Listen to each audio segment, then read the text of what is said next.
poin paling penting melihara cupang itu adalah sangat mudah untuk perawatan dan modal untuk memeliharanya. Dia nggak perlu gelembung, dia nggak perlu akuarium besar, dia hanya butuh toples kecil karena memang dia adalah binatang teritorial, jadi dia memang hanya akan bergerak di teritori dia saja.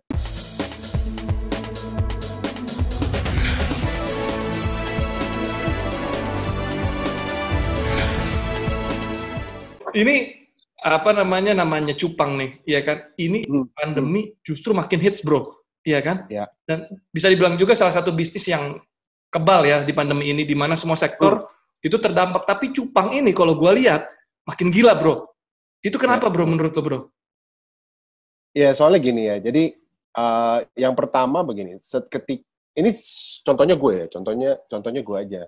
Ini sebenarnya kan gue juga baru mengembangkan bisnis ini kan awal mulanya di bulan Januari kemarin ketika mulai pandemi tuh, ya kan? Di situ sebenarnya yang awalnya itu mulai tuh anak gue yang duluan. Anak gue duluan beli cupang, terus tiba-tiba nyampe rumah dia iseng tuh coba breeding sepasang gitu kan. Terus gue lihat kok cupang sekarang warnanya bagus-bagus ya gitu ya. Padahal zaman dulu kan kita tahu sendiri kan warnanya kan yang cupang aduan kan kalau nggak hitam, biru gitu kan ya. Sekarang kok motifnya beda-beda ya gitu ya. Nah, akhirnya berhasil tuh anak gue breeding. Keluarlah telur, anaknya juga banyak, burayaknya gitu kan. Nah, yang namanya orang tua kan, ya Rick ya, kita kan akhirnya mau nggak mau kan jadinya kan membimbing anak kita gitu kan. Jangan sampai ya mati, atau dia nggak tahu caranya gimana. Ya kita juga jadi nyemplung belajar gitu kan.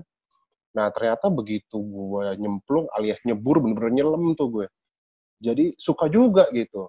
Akhirnya wah cupang tuh ternyata sekarang udah keren banget, banyak banget. Ada varietasnya tuh spesiesnya banyak banget, ada warnanya macem-macem. Nah akhirnya gue melihat bahwa ini adalah sebuah hobi yang menurut gue sangat asik gitu. Karena pertama ya kita nyari kesibukan di rumah ya kan bareng sama keluarga gitu kan ya. Jadi ya main cupang ini awalnya memang sebenarnya gue nggak niatin bisnis gitu. Ini kayak bonding bareng gue sama anak gue aja gitu. Nah akhirnya lama-lama gue berpikir ikan gue beli indukan makin banyak.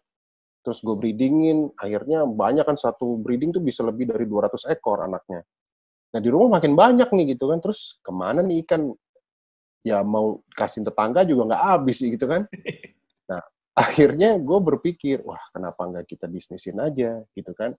Nah, gue mulai belajar lah sama senior-senior yang udah duluan di industri ini, dan ternyata memang si bisnis ini tidak hanya booming ketika pandemi. Sebenarnya udah booming dari kemarin-kemarin, ini nggak pernah mati bisnisnya. Sama sekali nggak pernah mati. Cuman karena pandemi ini, orang juga jadi akhirnya seperti gua awalnya mencari sebuah kesibukan yang bisa dilakukan di rumah apa gitu ya. Nah, ternyata memang jadinya makin naik gitu ya permintaan untuk orang piara cupang. Nah, sehingga gue berpikir, wah kayaknya seru juga kali kita coba deh buka toko cupang. Karena sebenarnya gue mencari bisnis yang gue bisa supply sendiri, gue bisa jualan sendiri gitu loh. Jadi gue nggak tergantung sama pihak ketiga gitu kan. Nah, menurut gua, cupang ini adalah bisnis yang dari hulu sampai hilir, itu memang lo yang pegang. Jadi, resikonya menurut gua sangat sedikit. Nah, apa yang ngebedain bisnis ikan cupang dengan ikan hias lainnya, Pat? Oke. Gua melihatnya begini. Dari poin paling penting melihara cupang itu adalah sangat mudah untuk perawatan dan modal untuk memeliharanya.